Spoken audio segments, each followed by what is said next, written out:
Hare Krishna, everyone. Welcome to this week's edition of the Hare Krishna Project podcast. This is episode number 158.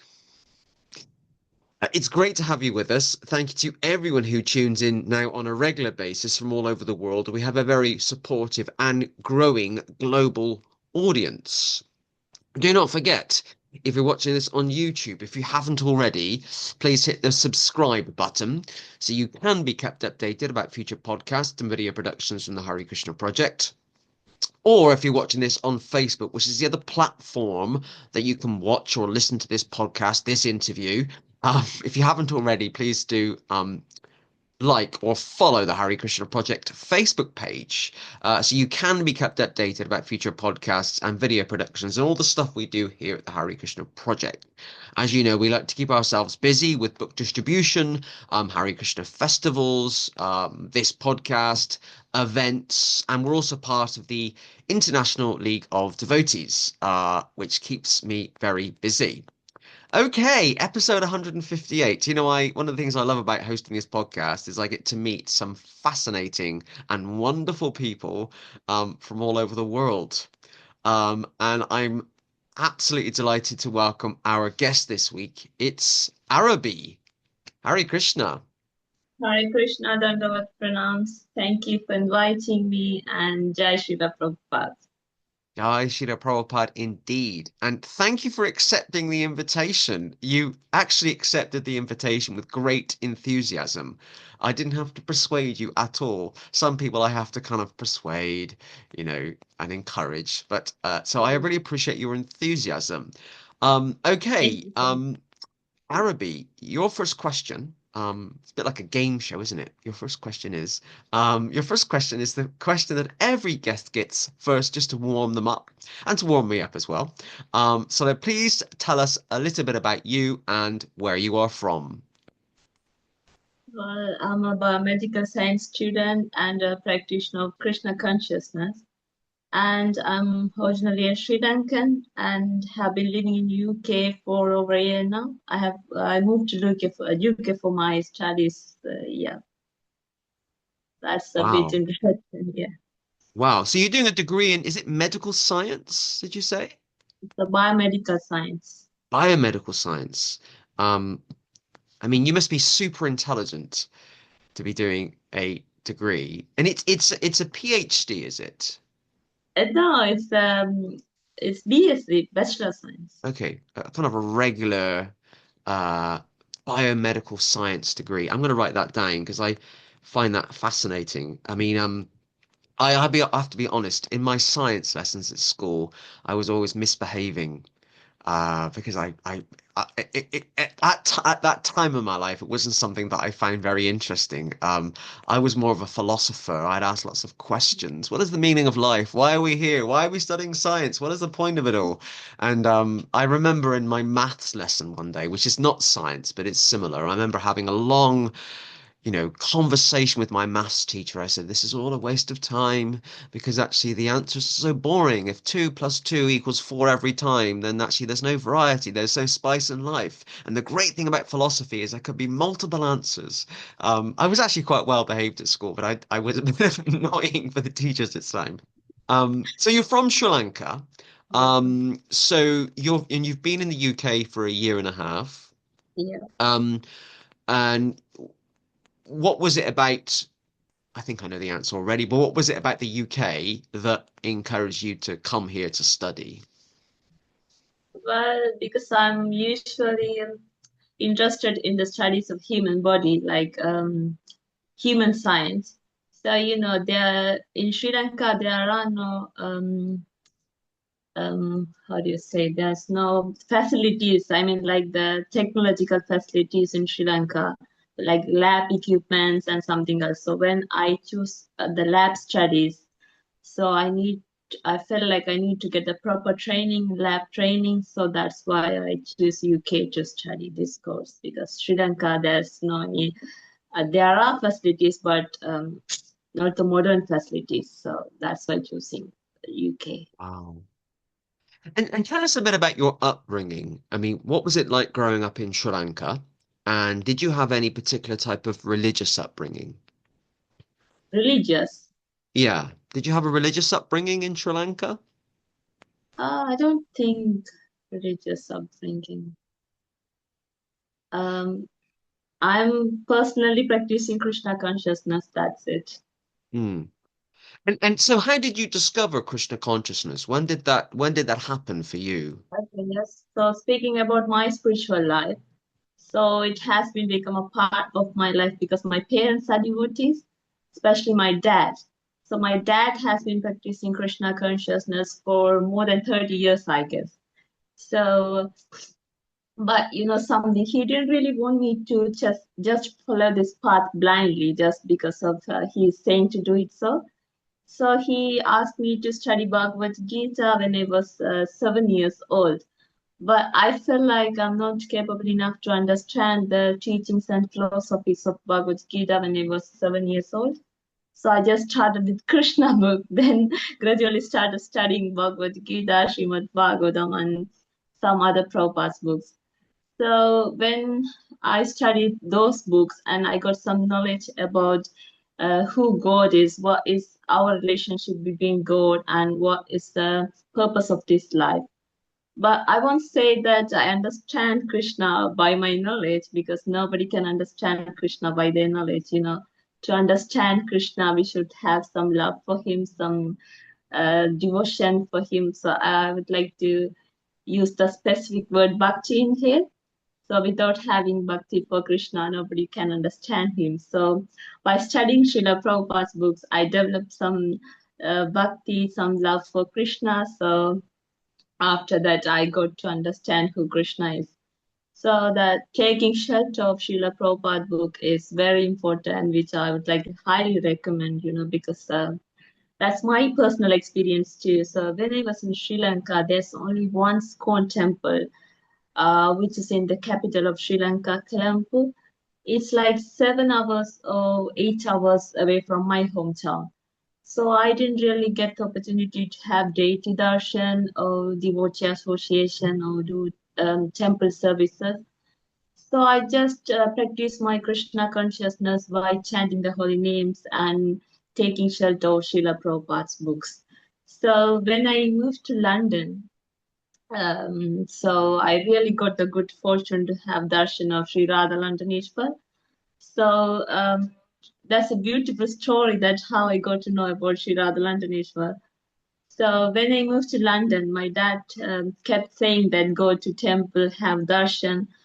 But I won't say I'm not interested, but I felt some challenges in traveling because I was new to London at that time. So I said to my dad, not now, maybe later or maybe in future. So I was giving some excuses. But one day, while I was searching for some um, work opportunities, so I'm a student here, so I need a part-time work. So I got to know about a workplace in central London. So I just put the map address of the workplace on my map. Then it suddenly directed me to Radha Landaneshwar temple. It came up like Scone London, Radha Krishna temple. So I was really surprised and I was like, what's going on? I really didn't expect this. And after some points, I realized that this is the mercy of Krishna that even if you don't want to see him, he is wantedly coming and giving you the opportunity to have your darshan. Then I went to the temple and had a perfect darshan of Sri Radha Landaneshwar. And now I got the good fortune to go to the temple once a week and do services and then associating with devotees. So I really feel blessed and grateful that he's still keeping me in his service. And I'm very grateful that London not only give me the opportunity to study, but also London brought me even more closer to Krishna.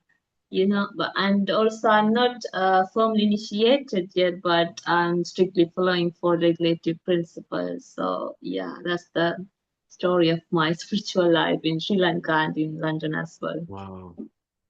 And it's very encouraging that you kind of in one sense had to come halfway around the world or the other side of the world to be closer to Krishna in one way.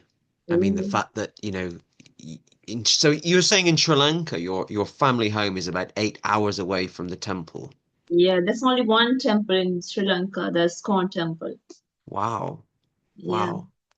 That's quite something. I would have assumed there would be more, but I assume Mm. wrong. So you've come to London, and now it's relatively easy on the tube, isn't it? I imagine. We can find this Scone temple everywhere in London. That's very easy.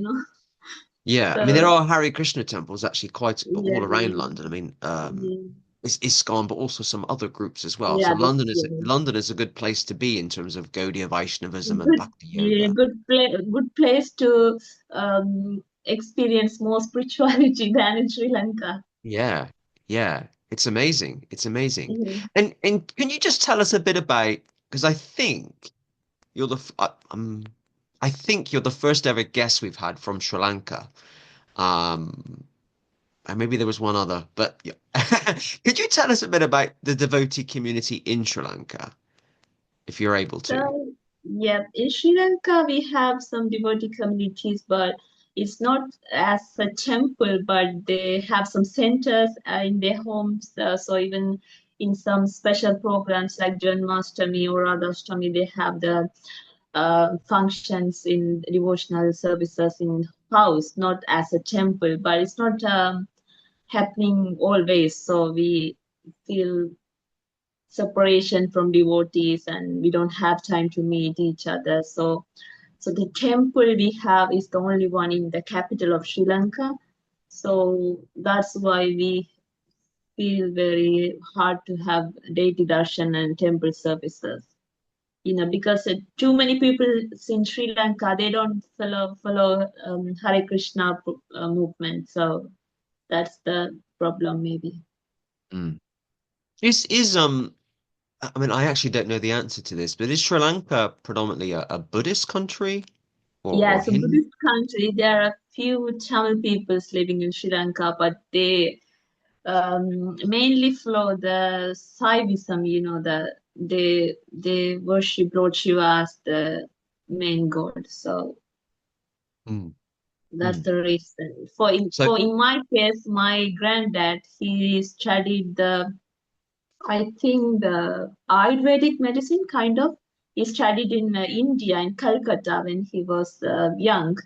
So from Calcutta, he started practicing Krishna consciousness. Then he came back to Sri Lanka and he teaches about the Krishna consciousness knowledge to my dad, my grandma, and my aunts. Then they became Krishna consciousness. So that's why we developed Krishna consciousness in Sri Lanka. But most of the people are Buddhist and they don't worship Krishna much. mm, wow. Well, thank you for sharing that with us. I do appreciate it. And yeah, as I said before, I'm quite encouraged that you came all this way across the world, and then that deepened in a Western liberal country. That then deepened your relationship with Krishna. And it's often when Yeah. we are away from home and we're away from our familiar surroundings that we rely on spirituality more to provide us with that kind of comfort, spiritual comfort, particularly when we're feeling homesick. Um, okay. So the next question you've kind of answered already, but in terms of your studies in the UK, so you're studying biomedical science. Can you please tell us a bit about that? And why did you decide to study it?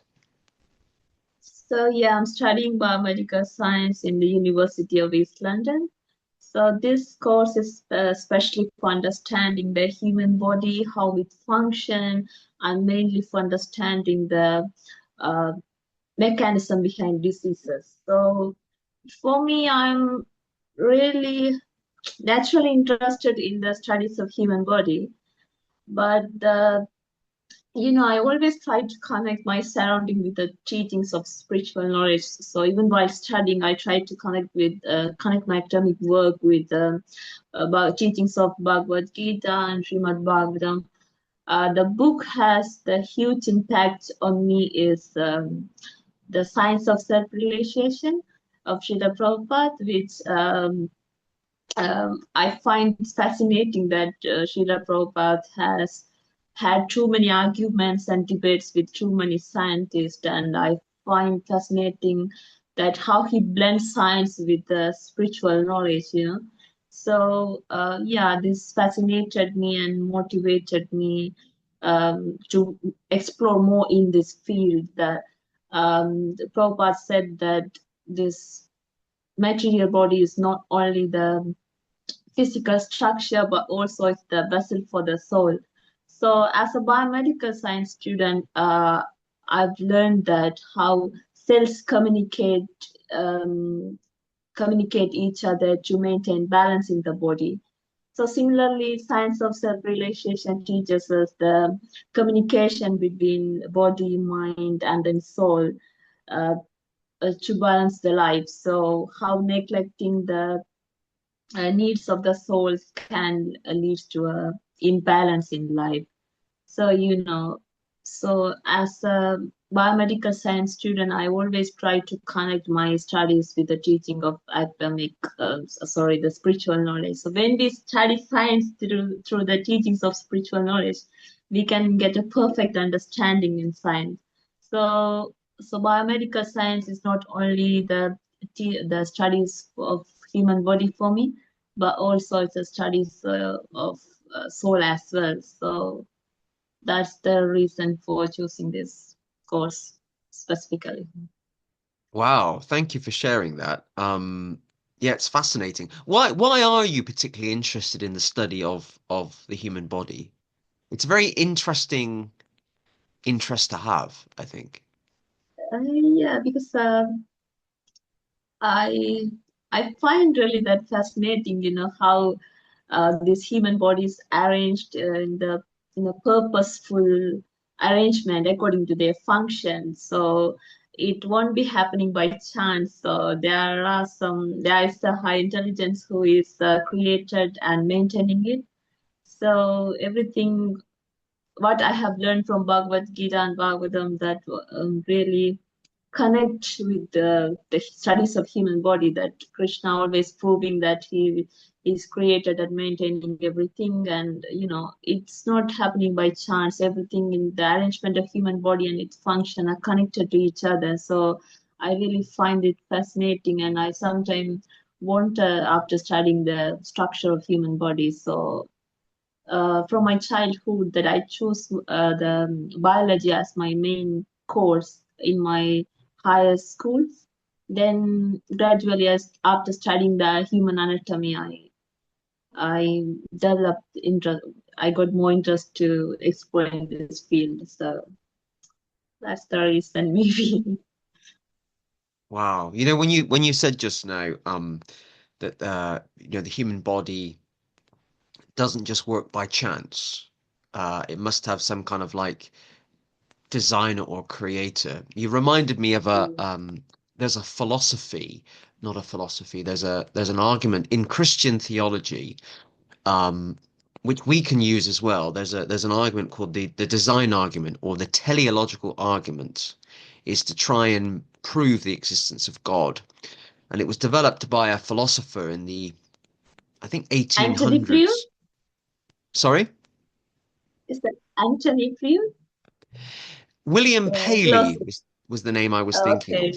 It could also be Anthony, but William Paley developed the teleological or teleological argument in the 1800s. It was called the argument of design, to say that God must exist because the world looks like it's been designed. It's in everything in the world is intrinsically put together.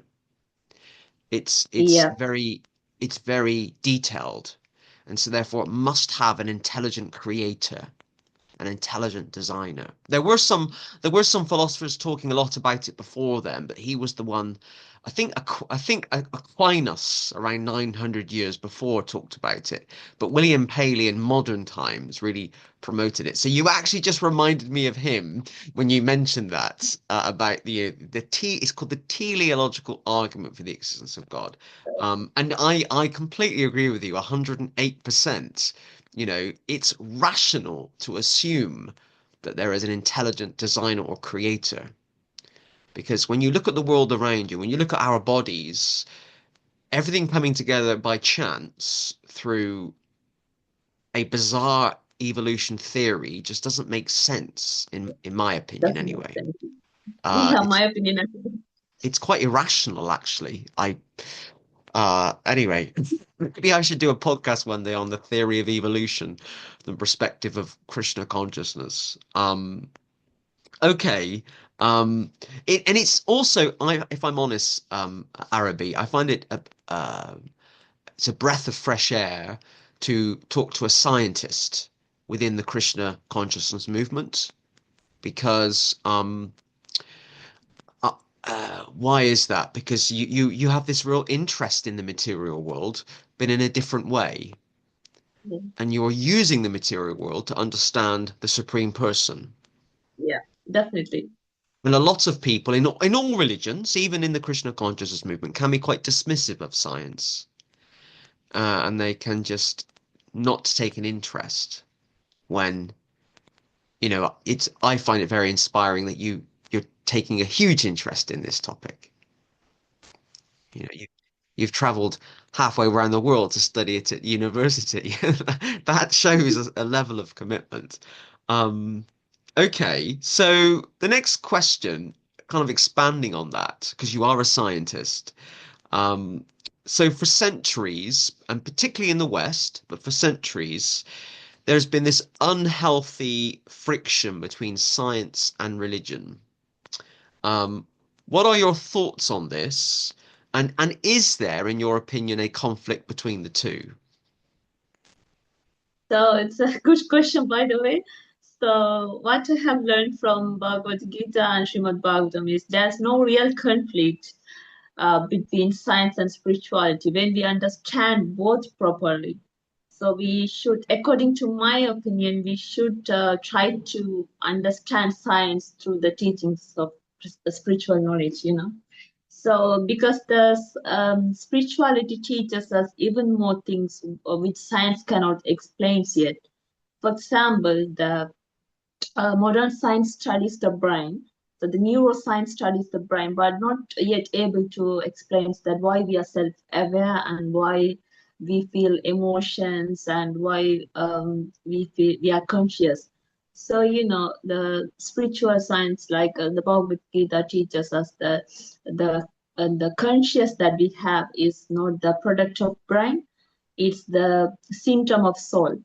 So, the science cannot yet explain the consciousness. So the spiritual knowledge has answer for everything. That's what Krishna explained in Gita 13.2. Bhagavad Gita, he speak about Kshetra and Kshetraksha. So science teaches us about Kshetra, the body. Then spiritual knowledge give us the idea about Kshetraksha, the soul, the know of the body. So, when we combine these both perspectives, so we can get a better understanding in science as well. So that's why I always try to study science through the teachings of spiritual knowledge. So yeah, there are friction between scientists and not only scientists, some atheistic people as well. But I won't say only in West, but around the world. People have this opinion that they won't accept the existence of God until they see him with their own eyes. This is like arguing like that, doing an experiment in the lab, like add some sodium, add some potassium, and 20 ml of water, shake the test tube and expecting God to be appear. It doesn't work like that. So the one who has perfect knowledge in science will definitely accept the existence of God, according to my opinion. The one who has the lack of knowledge in science, that's the one who claims there's no God exists. So we can speak about the great scientist Albert Einstein.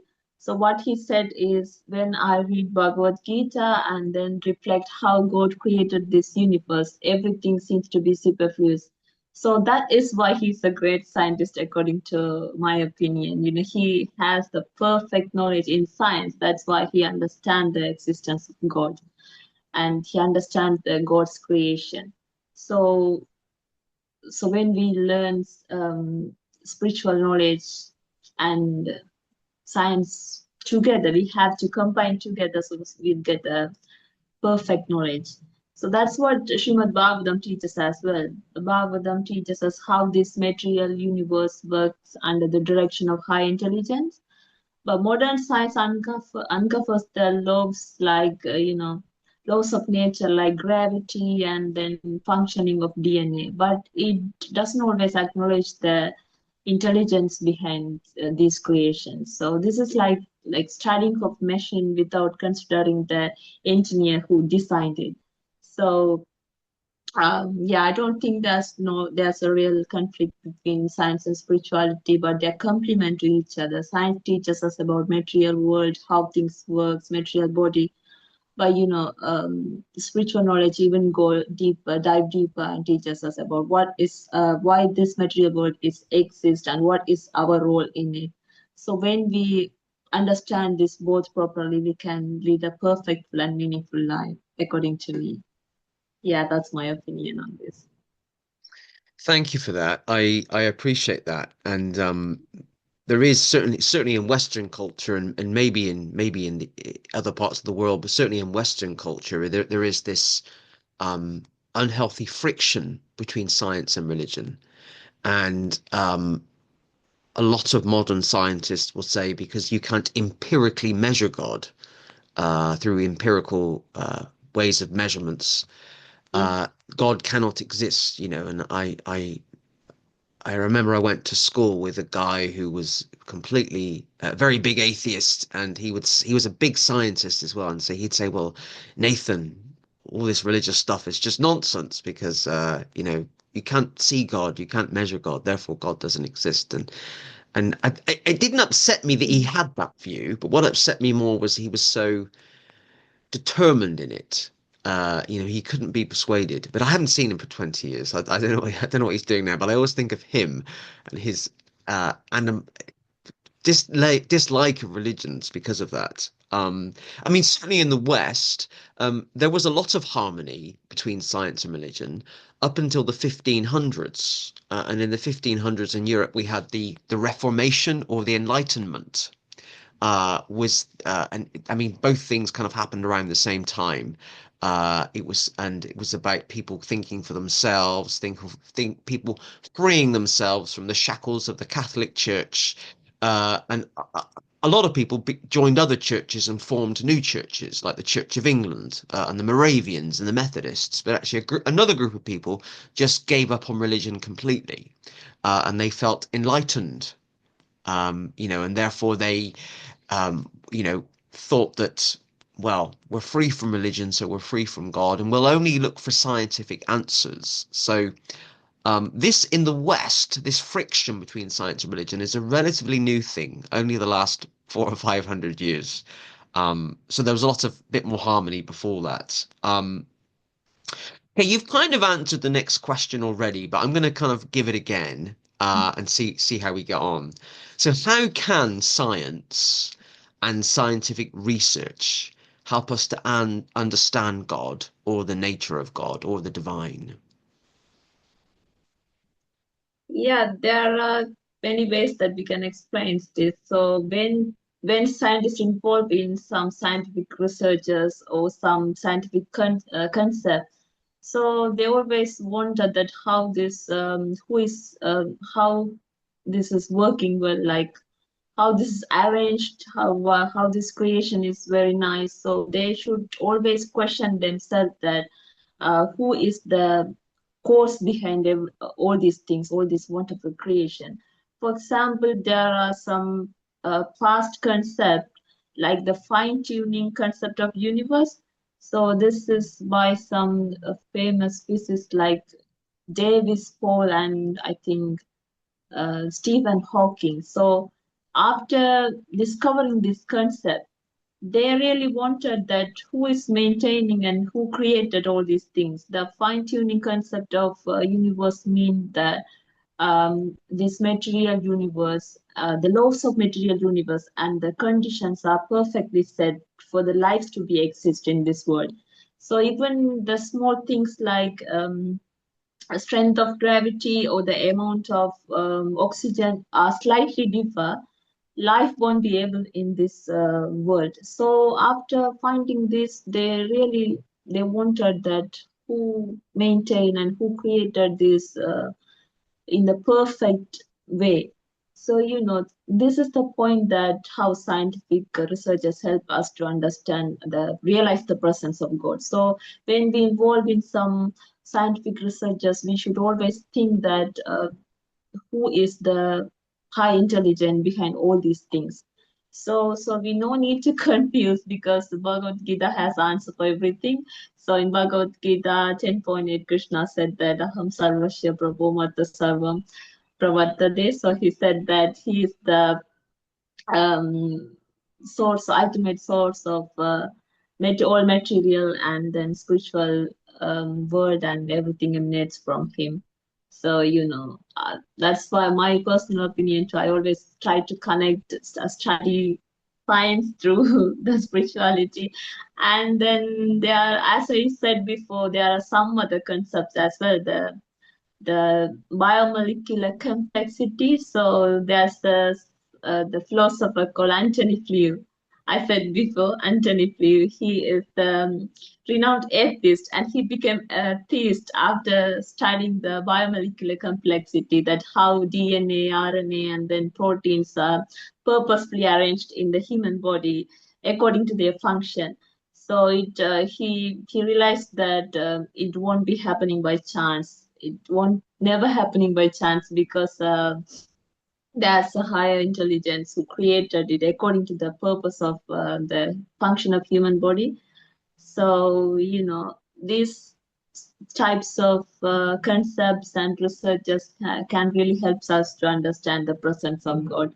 In my personal experience, when I always wondered that when I study the human immune system, how it protects the body, and um, when some harmful endeavors enter the body, how it's in the action of destroying it quickly. So after studying all these things, I really wonder that how God created the human body and this material world in a perfect way.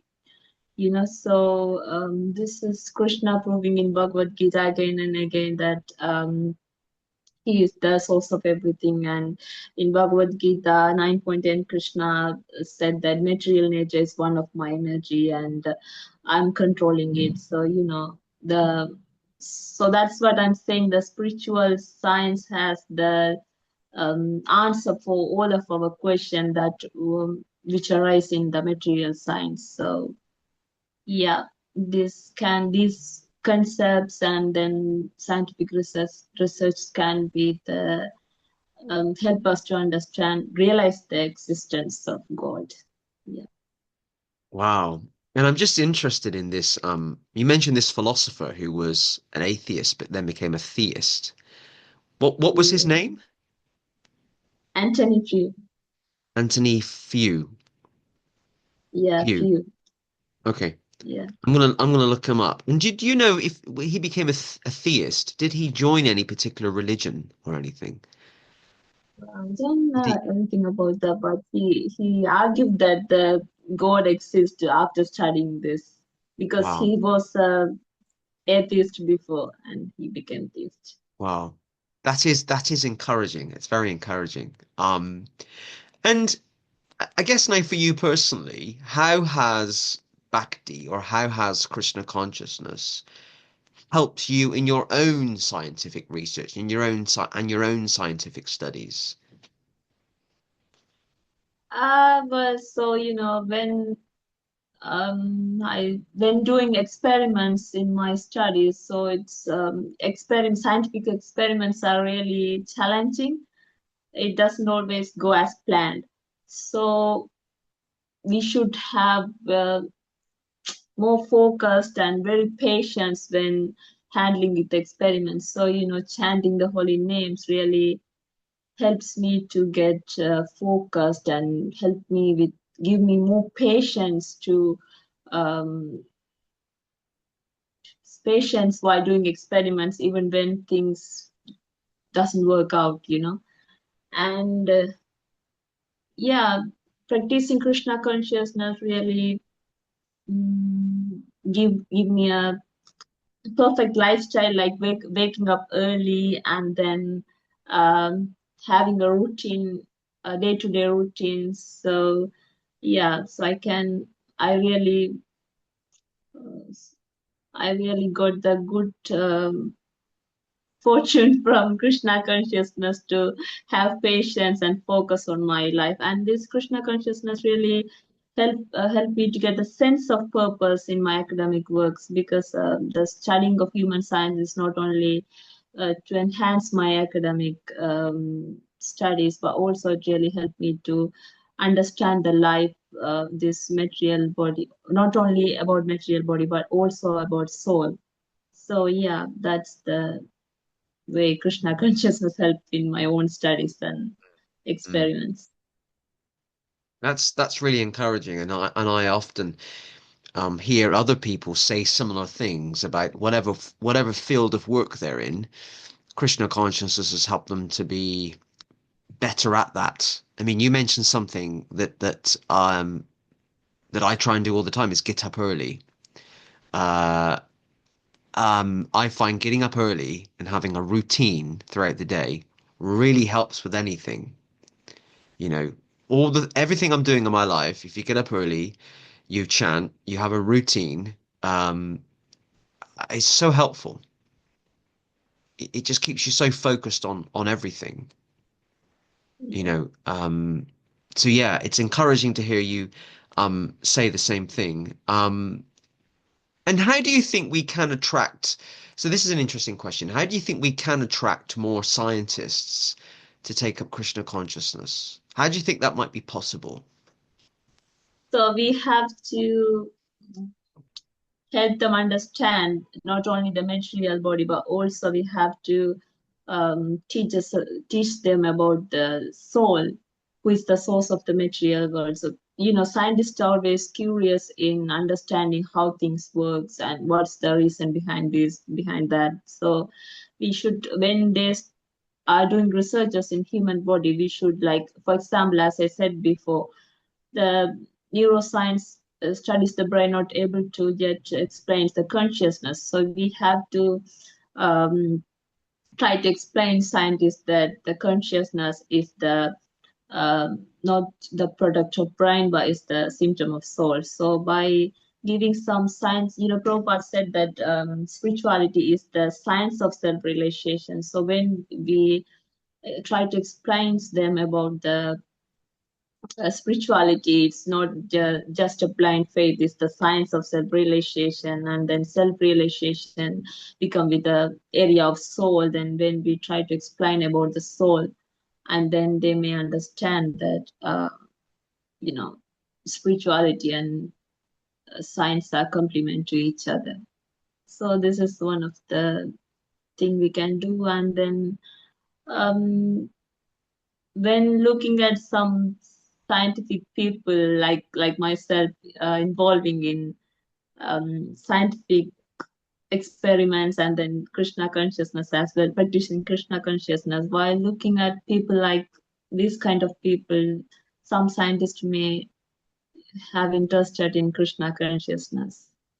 So that's one of the thing I would like to recommend. And then, yeah, mostly they have to get the knowledge from Srila Prabhupada's books, mostly from Science of Self-Realization. It has too many answers for too many scientists and their doubts.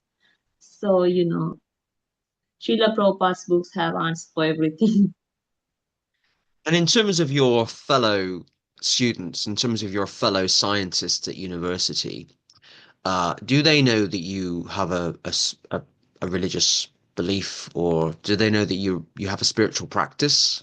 Yeah, they always very interested in asking me questions. And then too many of my friends, they asked me to take them to the temple, and then they want to have darshan. Then I took them to the temple.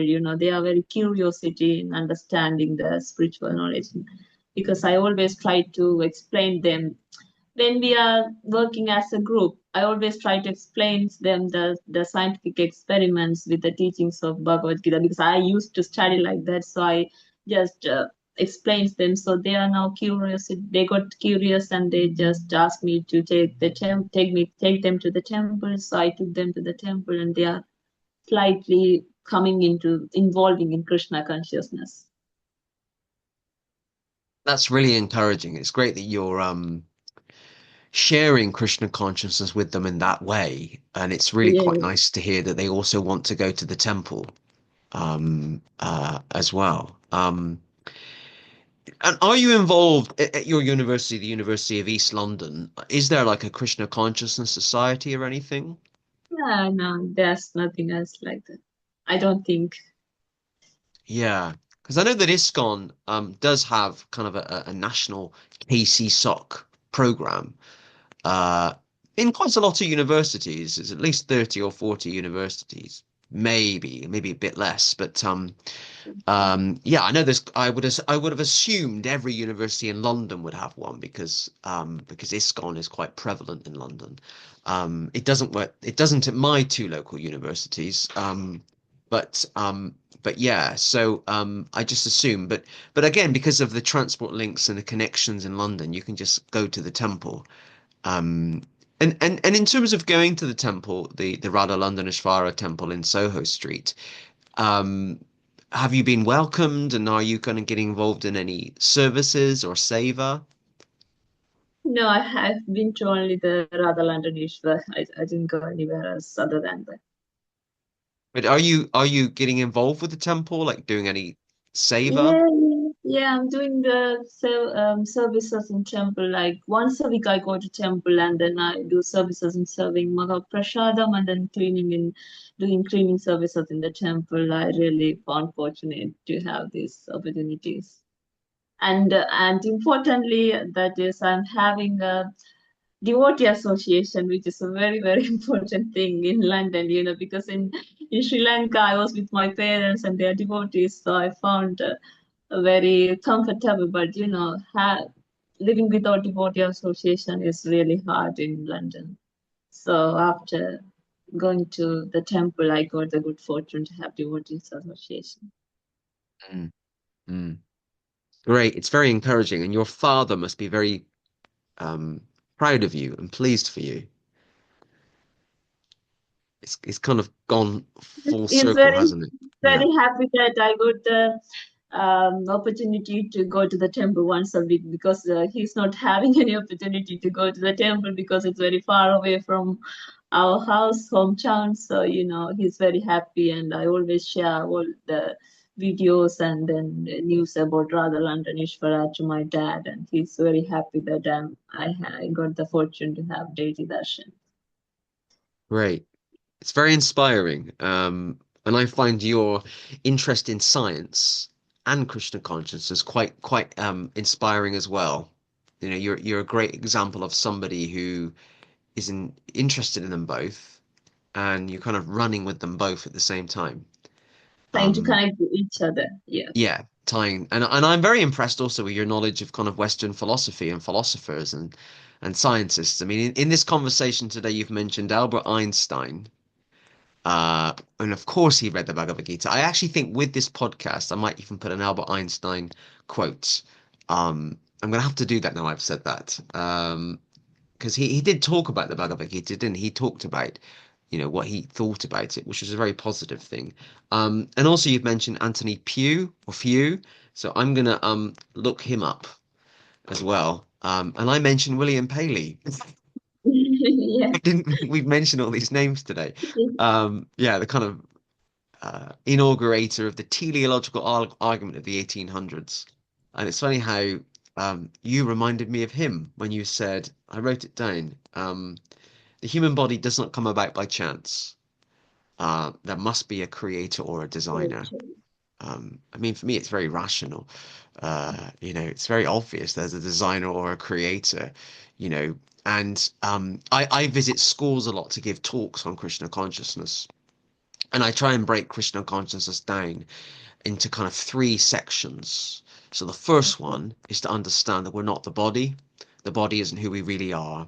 We're not really male or female or Sri Lankan or English or white or black or Jewish or Christian or Hindu. We're not really any of these things. They're all Yeah. labels. We're actually spirit souls, spiritual beings. We've always existed and will always exist.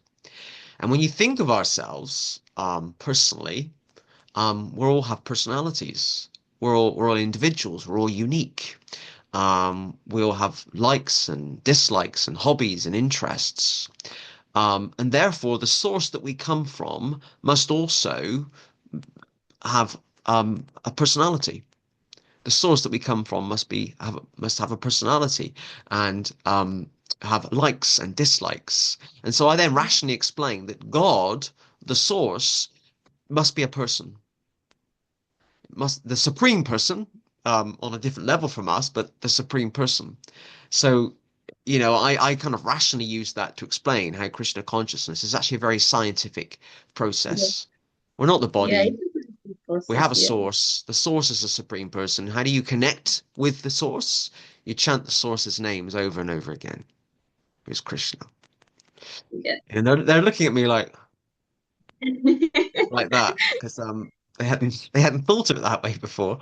But okay, Arabi, it's been a fantastic conversation today. I like how we fitted a lot in to a very concise podcast recording. It's quite good actually. We've covered a lot actually in like 45 minutes, which is Yeah. wonderful. So I think I'm going to say goodbye to everybody at home. But if you just stay in the Zoom room and don't run away, but I'll just say goodbye to everybody. So I'm incredibly grateful to Arabi for being our guest on this week's Thank podcast, you. episode 158. I don't know if there's something super spiritual about that number, but as from today, it's now a scientific number. I've just proclaimed that 158 is a scientific number. Spiritual science and material science. And it's been great really to have this really refreshing conversation about the relationship, the positive relationship between science and religion. And I've been really encouraged and enthused by what Arabai has said about, the answer to all material science is found in spiritual science. And you can find that very easily in the Vedas through Bhagavad Gita, through teachings of Srila Prabhupada and other acharyas as well. Okay, so just to finally say, as I do at the end of every podcast, if you're watching this on YouTube, if you haven't already, please hit the subscribe button. Or if you're watching this on Facebook, if you haven't already, please do like or follow the Hare Krishna Project Facebook page. Those are the two platforms you can watch this podcast, and you can be kept updated about what we're doing here at the Hare Krishna Project. And also, don't forget, if you want to be a guest on a future edition of the Hare Krishna Project podcast, it'll be great to hear from you. Here at the Hare Krishna Project, we are enthusiastic about helping you to share your story. One of the reasons that people say to me that they don't want to be on the podcast is they say they don't feel qualified. I say there's nobody more qualified than you to talk about your story. There's no right or wrong answers. You can say what you want within reason. I don't mind come on and say this is about sharing your story and your personal story within the Krishna consciousness movement. Okay, so Arabi, just stay in the Zoom room. So thanks everyone for tuning in, and I'll see you all next week. Thank you. Hare Krishna.